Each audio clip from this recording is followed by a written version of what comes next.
आज से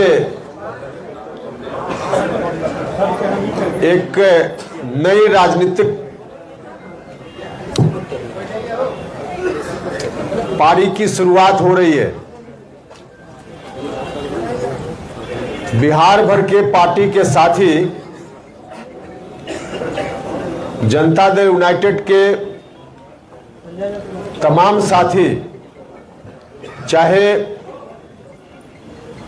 बड़े नेता हो या साधारण पंचायत स्तर का कार्यकर्ता, दो चार अपवादों को छोड़कर सारे लोग अपनी चिंता व्यक्त कर रहे थे। उनके मन में जो परेशानी थी उसको बता रहे थे, कभी टेलीफोन से, कभी मिलकर, कभी गांव में हम जाते थे। तब आम जनता के बीच भी इस दौरान जब जब जाने का मौका मिला, एक क्रॉस कास्ट लाइन सब लोगों ने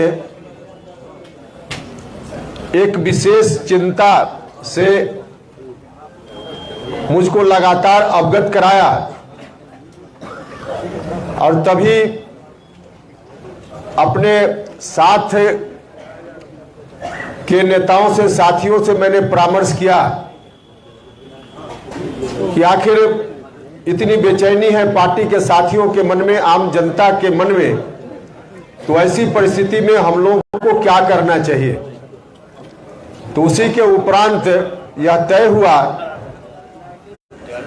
कि वैसे पार्टी के साथियों को, चुने हुए साथियों को पटना बुलाया जाए और उनसे विमर्श किया जाए कि क्या करना है। 2 दिन तक उनसे विमर्श हुआ। कल दिन भर बैठक चली, आज भी आधा दिन, और सब लोगों ने विमर्श के उपरांत कुछ निर्णय लिया है, जिस निर्णय से अभी आपको हम अवगत कराएंगे। नया निर्णय लेने की परिस्थिति क्यों पैदा हुई। लगभग 2 साल पहले हम जनता दल यूनाइटेड में आए, तब एक विशेष परिस्थिति राज्य के सामने थी।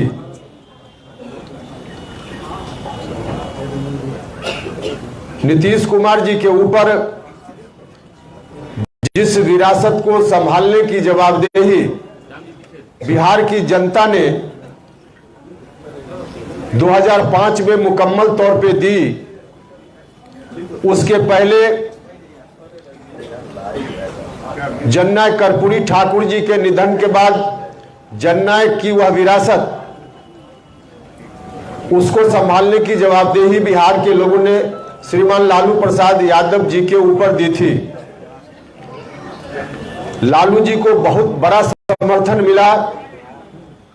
उस विरासत को संभालने की जवाबदेही उनके ऊपर आई। जनता ने उसके अनुकूल उनको ताकत भी दी, सत्ता में आए। लेकिन कुछ ही दिनों के बाद शुरुआती दौर में तो निश्चित रूप से लालू जी ने भी जनता की भावना का ख्याल रखा और जननायक कर्पूरी ठाकुर जी की जो विरासत उनके हाथ में गई थी, उसके अनुरूप कुछ कदम उठाए। लेकिन बाद के दिनों में उनमें भटकाव आ गया। जितना बड़ा समर्थन उनको जनता का मिला था, उस समर्थन का इस्तेमाल 2 तरीके से किया जा सकता था। एक, उस समर्थन से मिली हुई ताकत का इस्तेमाल जनता के लिए हो सकता था। समाज की अंतिम पंक्ति में खड़ा व्यक्ति, उसको समाज की मुख्य धारा में जोड़कर एक समरस समाज बनाने की परिकल्पना जो समाजवादियों ने कभी की, उसी परिकल्पना को जननायक कर्पूरी ठाकुर जी आगे ले जाना चाहते थे। यही उनकी विरासत थी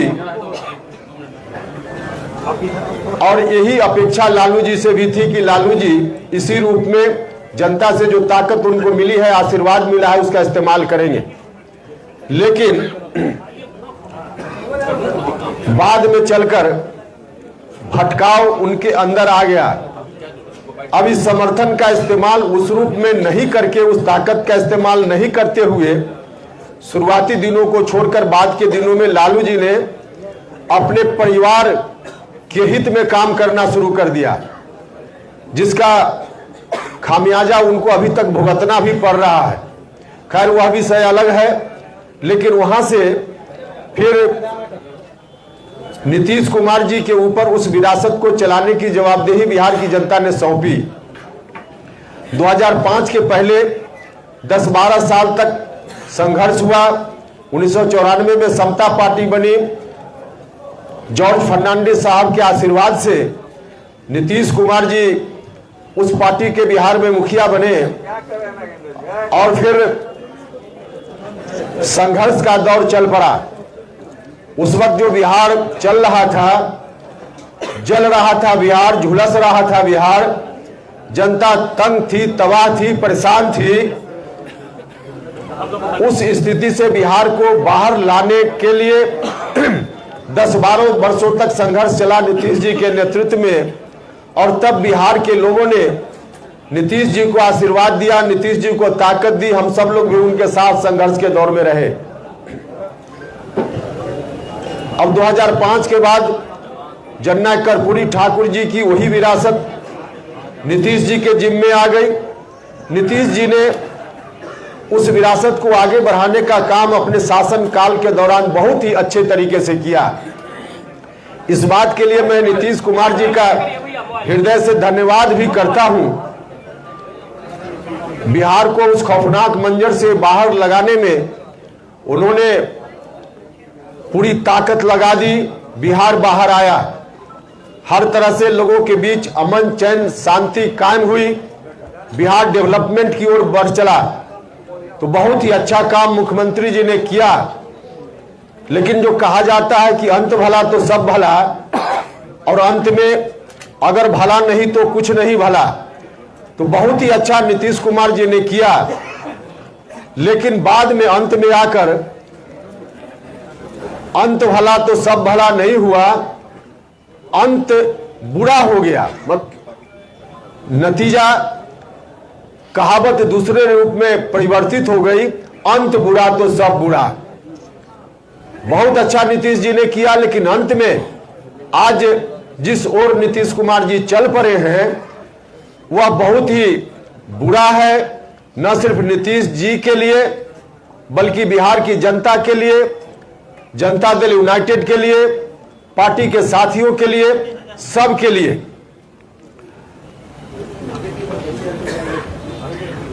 – 2020 में विधानसभा का जो चुनाव हुआ था, उस वक्त हम उनके साथ फिर से चुनाव के बाद उनके साथ आ गए, क्योंकि उस वक्त बिहार की जनता का जो आदेश मिला था नीतीश कुमार जी को और मुझको, उस आदेश को देखते हुए मुझको लगा कि हम लोग आपस में बटे रहेंगे तो फिर से बिहार में पुरानी स्थिति लौट सकती है। विरासत जननायक कर्पूरी ठाकुर जी की, जिसको बढ़ाने का दायित्व नीतीश जी के ऊपर है, वह विरासत फिर से रसातल में जा सकती है। तो नीतीश जी ने मुझको आवाज दी और नीतीश कुमार जी के साथ हम खड़े हो गए। पूरा जो कुछ भी उस वक्त मेरे हाथ में राजनीति की दृष्टि से था, सबको न्यौछावर करके नीतीश कुमार जी के साथ हम हो गए।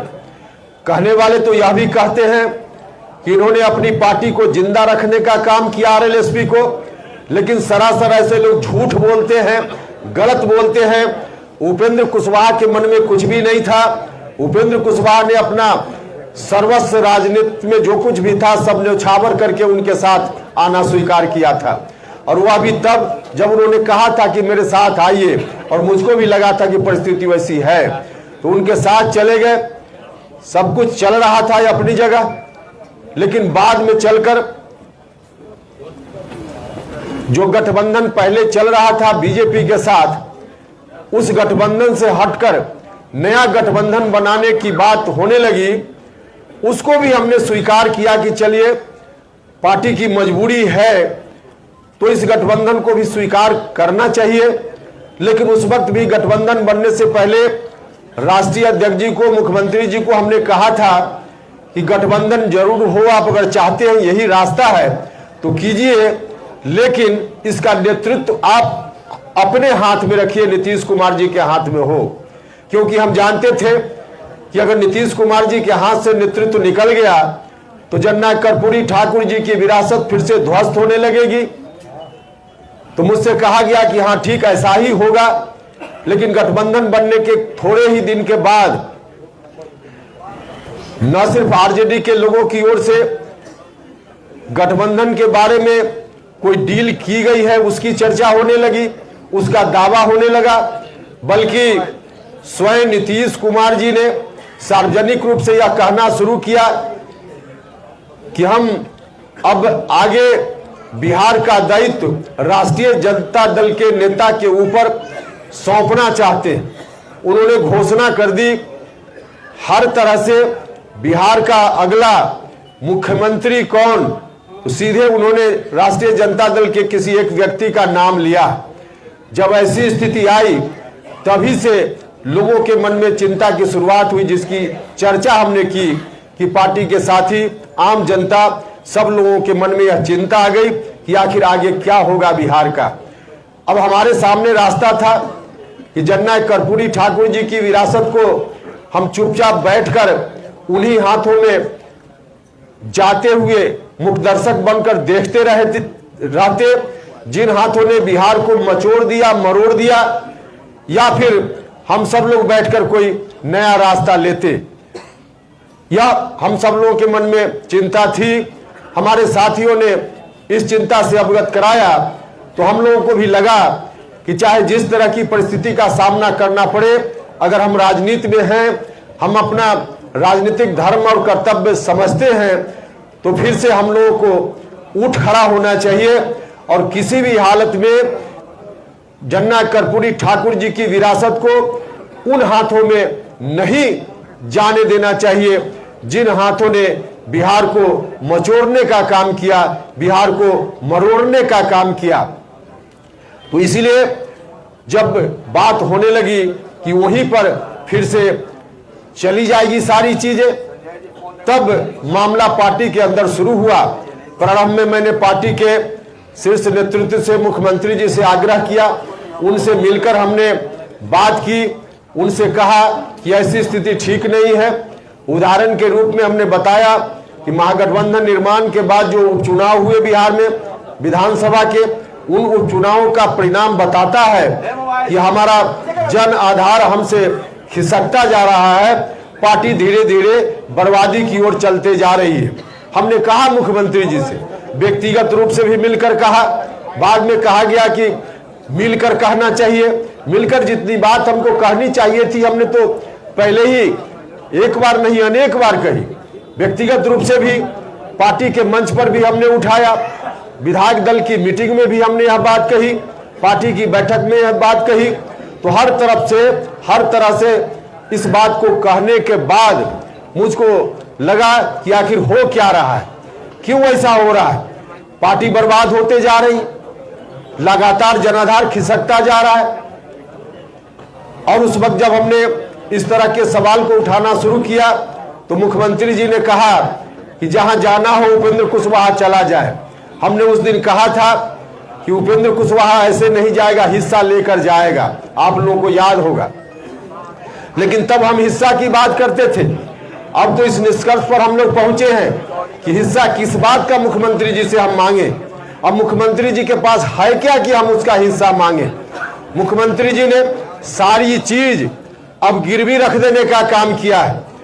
जो बाप दादे की संपत्ति, राजनीतिक संपत्ति, जिसकी बात हमने की थी कि हम उसमें हिस्सा चाहते हैं, अब हम आज महसूस कर रहे हैं कि हम हिस्सा जो मांग रहे हैं, अब नीतीश जी के हाथ में तो वह जायदाद, राजनीतिक जायदाद है ही नहीं। नीतीश जी ने गिरवी रख देने का काम किया, बंधक रख देने का काम किया, और बंधक उन हाथों में रखने का काम किया जिन हाथों ने किस तरह से बिहार को बर्बाद करने का काम किया। तो वहां बंधक ही जब पूरी जायदाद नीतीश जी ने रख दी तो हम हिस्सा कहां मांगे। नीतीश जी के हाथ में अब शून्य है, जीरो है। अब जब बड़ा भाई के हाथ में जीरो है तो छोटा भाई कौन सा हिस्सा उनसे लेगा? अब हिस्सा मांगने की बात उनसे नहीं कर रहे, क्योंकि हिस्सा तब हम मांगते जब उनके हाथ में होता। आज कुछ है ही नहीं। अब जब कुछ है नहीं तो उस परिस्थिति में हम यह भी सोचते हैं कि आखिर ऐसी स्थिति आई क्यों कि नीतीश कुमार जी ने पूरे तौर पे इस विरासत को कहीं गिरवी रखने का काम किया। हम लोग प्रारंभ से देखते रहे हैं नीतीश कुमार जी को, समता पार्टी के दौर से, उससे पहले से भी हम नीतीश जी को देखते रहे हैं। नीतीश जी पहले कोई भी राजनीतिक निर्णय खुद लेते थे, लोगों से परामर्श जरूर करते थे, एक एक कार्यकर्ता से बात करते थे, नेताओं से बात करते थे और उसके उपरांत फिर निर्णय लेते थे। तो खुद से जब निर्णय लेते थे तो उनका निर्णय सही होता था। लेकिन आज की तारीख में नीतीश कुमार जी खुद कोई निर्णय ले ही नहीं रहे। और एग्जाम्पल के लिए हम आपको बताएं, आप लोग जानते भी हैं, महागठबंधन जब बना, गठबंधन में फिर से बदलाव हुआ तो क्यों बदल गए, क्यों महागठबंधन में आ गए? मुख्यमंत्री जी ने सार्वजनिक रूप से पब्लिक डोमेन में यह बात कही है कि पार्टी के राष्ट्रीय अध्यक्ष ललन सिंह जी और श्री विजेंद्र यादव जी ने महागठबंधन के साथ जुड़वा दिया, पार्टी को इधर से हटाकर वहां ला दिया। मतलब मुख्यमंत्री जी किसी के कहने पर वहां चले गए। तो इसलिए सीधा एग्जाम्पल है कि मुख्यमंत्री जी आप अपनी इच्छा से कुछ नहीं कर रहे। जो लोग उनके साथ अगल बगल कुछ लोग हैं जिन लोगों ने उनको घेर लिया है, अब ऐसे घेरे हुए लोगों के द्वारा जो सलाह दी जाती है मुख्यमंत्री जी उसी के हिसाब से एक्ट करते हैं। कुछ लोगों ने मुझसे सवाल किया कि आखिर ऐसा क्यों मुख्यमंत्री जी कर रहे हैं? जो लोग जिन लोगों ने घेर लिया है उनकी सलाह पर क्यों चल रहे हैं? इसलिए चल रहे हैं मुख्यमंत्री जी अपनी इच्छा से इसलिए निर्णय आज नहीं कर पा रहे हैं कि उन्होंने अपने पास उन लोगों को कभी आने ही नहीं दिया, अपना उत्तराधिकारी उस रूप में किसी को बनाने की कोशिश ही नहीं की जो जननायक कर्पूरी ठाकुर जी की विरासत के अनुकूल उनको सलाह देता। जो लोग भी अगल बगल बैठे हुए हैं, जननायक कर्पूरी ठाकुर जी की विरासत से उनको कोई लेना देना नहीं है। इन लोगों की तो एक तरह से साजिश है कि वह विरासत बर्बाद हो जाए। तो वैसे लोग जब बैठेंगे तो इसी तरह की सलाह देंगे। और इसमें कहीं ना कहीं थोड़ा दोष मुख्यमंत्री जी का भी है। अगल बगल जिस तरह के लोग बैठ गए, खुद मुख्यमंत्री जी ने जो एक्शन लिया जिसके चलते ऐसा हुआ है, समता पार्टी बनी थी, बाद में चलकर जनता दल यूनाइटेड, इसको सबसे ज्यादा किस सामाजिक वर्ग के लोगों ने ताकत देने का काम किया? ताकत तो समय समय पर सब लोगों ने दी। अति पिछड़ा समाज के लोगों ने ताकत दी, लघु समाज के लोगों ने ताकत दी, दलित महादलित समाज के लोगों ने ताकत दी, अल्पसंख्यक समाज के लोगों ने समय समय पर ताकत दी। और यहाँ तक जो सवर्ण समाज के लोग हैं, जो उसमें भी एक बड़ा सेक्शन सामाजिक न्याय को पसंद करने वाले लोग हैं, उन लोगों ने भी मिलकर इनको ताकत देने का काम किया। तो इतने लोगों ने ताकत दी, इनको दी, लेकिन नीतीश कुमार जी आज उसी को भूल गए और धीरे धीरे ऐसे लोगों से घिर गए जिनको इन बातों से कोई लेना देना नहीं है। मुख्यमंत्री जी चाहते तो सबसे अधिक जो शुरुआती दौर में जिनको इन्होंने जिन लोगों ने इनको आधार दिया, खड़ा किया, लघु समाज के लोगों ने, अति पिछड़ा समाज के लोगों ने, उन वर्गों से किसी को अगर नीतीश कुमार जी आगे बढ़ाते, अपना उत्तराधिकारी घोषित करते, तो आज पड़ोसी के घर से उत्तराधिकारी इनको खोजने की जरूरत नहीं पड़ती। आज पड़ोसी के घर में उत्तराधिकारी खोज रहे, अपने घर में उत्तराधिकारी इनको नहीं बना पाए नीतीश कुमार जी। उपेंद्र कुशवाहा का चेहरा उनको लायक नहीं लगता था, कोई बात नहीं, हमने तो पहले भी कई बार कहा है, उपेंद्र कुशवाहा को नहीं करते कोई बात नहीं, अति पिछड़ा समाज से किसी व्यक्ति को ले आते कोई दिक्कत नहीं होती, लघु समाज से किसी को ले आते कोई दिक्कत नहीं होती। लेकिन आज अपने घर में नहीं बल्कि पड़ोसी के यहां देख रहे हैं। पड़ोसी, वह भी ऐसा पड़ोसी जिस पड़ोसी के बारे में 2020 का चुनाव, अंतिम चुनाव नीतीश जी ने लड़ा विधानसभा का, अब तक का सबसे अंतिम चुनाव, उस चुनाव में भी 15 साल बनाम 15 साल नीतीश कुमार जी ने नारा दिया। तो वहां से अब उत्तराधिकारी बनाने की बात, अपने घर में इनको उत्तराधिकारी नहीं दिख रहा है, इसलिए पड़ोसी के घर में झांक रहे हैं। और झांक रहे हैं, इसके पीछे बड़ा कारण है कि जो अगल बगल लोग इनके हैं वैसे लोग नहीं आ पाए या नहीं लाए गए। जो लोग बैठे हुए हैं उनको बिहार की जनता से कोई लेना देना नहीं, वो निजी स्वार्थ में लोग काम कर रहे हैं। भागते भूत की लंगोटी सही, अब बर्बाद हो रहा है तो कुछ भी अपने हाथ में आ जाए। जनता दल यूनाइटेड समाप्त हो रहा है तो कुछ भी अपने हाथ में आ जाए। वही नीतीश कुमार डूब रहे हैं तो डूब जाए, कुछ भी हाथ में आ जाए, लंगोटी भी हाथ में आ जाए, वैसे लोग उनके अगल बगल बैठे हुए हैं। और इसलिए आज ऐसी स्थिति हो गई है। तो ऐसी स्थिति हो गई। अब नीतीश कुमार जी जब यहां तक चले आए तो हम लोगों ने तय किया है कि इस विरासत को हम नहीं जाने देंगे, गिरवी नहीं होने देंगे, बंधक नहीं बनने देंगे। आज हमारी चिंता हिस्सेदारी की नहीं है, पूरी विरासत को बचाने की चिंता है। और पूरी विरासत इसलिए बची हुई थी कि कोई पार्टी, क्योंकि राजनीतिक विरासत को बचाने के लिए, बढ़ाने के लिए एक इंस्ट्रूमेंट के रूप में कोई पार्टी होती है। और ऐसी पार्टी शुरुआती दौर में समता पार्टी बनी, बाद में जनता दल यूनाइटेड बना। लेकिन जब पार्टी ही बर्बाद हो रही है तो अब उस इंस्ट्रूमेंट से नहीं काम चलने वाला है। अब नया इंस्ट्रूमेंट चाहिए, नया इंस्ट्रूमेंट चाहिए, क्योंकि पूरी विरासत को अब आगे बढ़ाने की जवाबदेही अपने ऊपर लेनी है। तो पूरी एक नया, हम लोगों को नया इंस्ट्रूमेंट चाहिए, अर्थात नई पार्टी चाहिए, नई पार्टी चाहिए। और इसीलिए हमारे साथियों ने निर्णय लिया है नया दल बनाने का। हम सब लोग आगे बढ़ेंगे इस नए दल के साथ। इस नया दल का नाम क्या होगा वह भी अभी आपको हम बताएंगे। हमारे साथियों ने इस काम के लिए मुझको अधिकृत किया है। मुझको अभी जो फैसला हुआ वहां बैठक में साथियों ने प्रस्ताव लिया, सर्वसम्मति से प्रस्ताव पारित हुआ कि नया दल बनेगा। उसके नाम की घोषणा उपेंद्र कुशवाहा करेंगे। एक और निर्णय इन लोगों ने लिया कि जो नया दल बन गया, आज निर्णय हो गया, उस निर्णय को कार्यान्वित मुझको करने की जवाबदेही मेरे ऊपर लोगों ने दी है। और उस नई पार्टी का राष्ट्रीय अध्यक्ष भी लोगों ने मुझको बनाया है। यह जवाबदेही भी मेरे ऊपर है। और इसी जवाबदेही को देते हुए साथियों ने कहा कि पार्टी के नाम का भी ऐलान आप खुद कर लीजिए। तो अभी आपको पार्टी का नाम बताएंगे, लेकिन यह पार्टी आगे पूरी विरासत को आगे ले चलेगी। जननायक कर्पूरी ठाकुर जी की विरासत को हम बंधक नहीं बनने देंगे। भले हमारे बड़े भाई ने बंधक बना दिया है, आरजेडी के साथ एग्रीमेंट कर लिया है, लेकिन उस एग्रीमेंट को हम जनता के बीच जाकर तोड़वाने का काम करेंगे।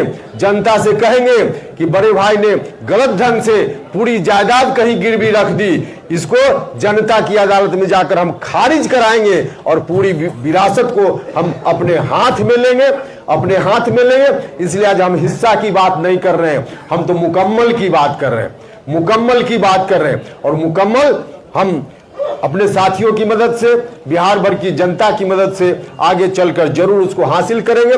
जो एग्रीमेंट इन लोगों ने किया है आरजेडी के साथ, उस एग्रीमेंट को खारिज कराकर करने का काम करेंगे। लेकिन हम यह भी बताना चाहते हैं साथ साथ, जो विरासत कभी कर्पूरी ठाकुर जी के बाद लालू जी, फिर नीतीश जी, आज फिर से हम लोग उस विरासत को अपने हाथ में लेने के अभियान पर निकल पड़े हैं। वह विरासत हम लोग के हाथ में आएगी तो और लोगों की तरह इस विरासत को हम कहीं गिरवी रखने का काम नहीं करेंगे। इस विरासत को हम अपने घर में कैद करने का काम नहीं करेंगे। इस विरासत को हम साझा करेंगे, समाज के सभी वर्ग के लोगों के बीच हम साझा करेंगे। जिनकी जितनी हिस्सेदारी होगी उतनी हिस्सेदारी हम उनको देने का काम करेंगे। लव कुश समाज हो, अति पिछड़ा समाज हो, दलित महादलित समाज हो, अल्पसंख्यक समाज के लोग हो, या सवर्ण जात के भी जो सामाजिक न्याय पसंद लोग हैं, प्रगतिशील लोग हैं, उनको भी जितना हिस्सा, उनका भी जितना हिस्सा होगा, उनको भी इस विरासत में हिस्सा देने का काम करेंगे, हिस्सा उनका भी सुनिश्चित करने का काम करेंगे। तो इसी रूप में आगे हमारी पार्टी चलेगी। और पार्टी का क्या एजेंडा वगैरह होगा वह सब फिर बाद में बताएंगे। अभी आप जानना चाहिए कि पार्टी का नाम क्या होगा। हम थोड़ी चर्चा इस बात के लिए फिर से करेंगे कि जो लोग भी कह रहे थे कि आरएलएसपी को इन्होंने जिंदा रखा है, लोग झूठ बोल रहे थे, उपेंद्र कुशवाहा की छवि को बदनाम करने के लिए कर रहे थे। आरएलएसपी का मर्जर उसी वक्त हो गया और बजाबता हम लोगों ने उस वक्त बैठक करके प्रस्ताव लेकर के इलेक्शन कमीशन को सुपुर्द कर दिया। इसलिए आरएलएसपी नहीं है, हम तो सब छोड़ कर आए थे। हम नहीं जानते थे कि एक दिन ऐसा आवेगा कि इस विरासत को संभालने के लिए फिर से हमको कमान संभालने की जवाबदेही हमारे साथी मेरे ऊपर देंगे।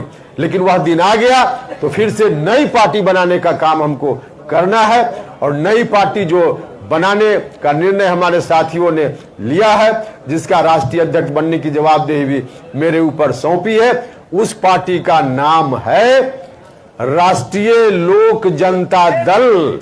राष्ट्रीय लोक जनता दल, राष्ट्रीय लोक जनता दल, राष्ट्रीय लोक जनता दल, यही नई पार्टी है।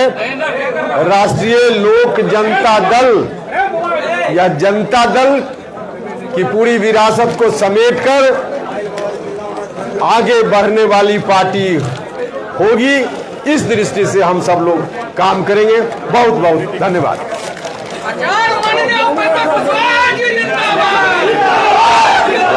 सवाल कर पूछेंगे। अरे भाई नारा बंद कीजिए, नारा बंद कीजिए। कोई सब एक जानकारी और दे, एक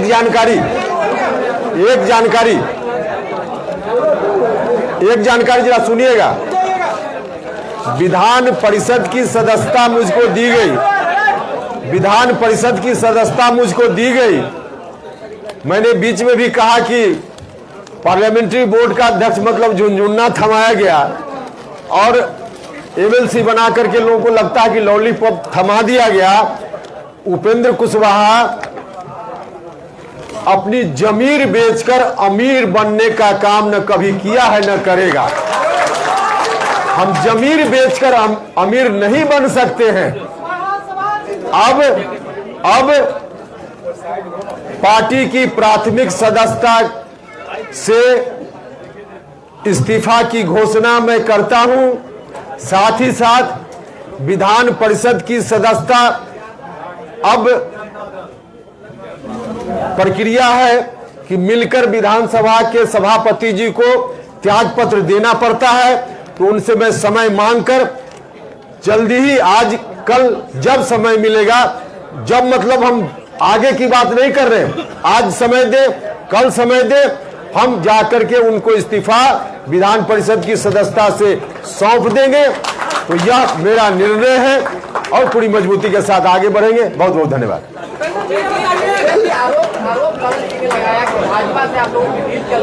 अजय एक सेकंड, अब पूछ रहे साथी आप ही के बीच से कोई कि भारतीय जनता पार्टी के साथ अब आरोप राष्ट्रीय अध्यक्ष जी लगाए और एक आध बार तो माननीय मुख्यमंत्री जी भी बोल दिए कि इनका अलाइनमेंट है भारतीय जनता पार्टी के साथ। अब है कि नहीं है वह विषय तो अलग है, लेकिन यह बात अगर कहीं से आई है तो बड़े भाई से उपेंद्र कुशवाहा भी कुछ सीखा है। अब बड़े भाई 6 बजे शाम में अपने विधायक दल की मीटिंग करते हैं और शाम में 2 घंटा के बाद जाकर गवर्नर साहब से मिलकर इस्तीफा देते हैं और लौट करके आधा घंटा के बाद दूसरी पार्टी के लोगों के साथ बैठ करके और फिर से विधानमंडल दल के नेता चुने जाते हैं। और कल 2 बजे दिन का भी इंतजार नहीं होता, सुबह 10 बजे शपथ ग्रहण करते हैं। तो जिस तरह से उनका अलाइनमेंट फिक्स था तो दूसरे के ऊपर क्यों करें? अलाइनमेंट मेरा है कि नहीं हम यह नहीं करें, लेकिन ऐसा कुछ अगर होता भी है तो उन्हीं से मैंने सीखा होगा। बहुत धन्यवाद।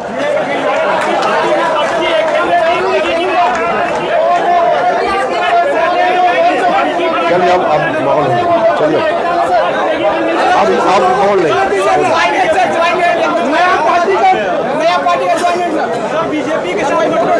चलिए खड़ा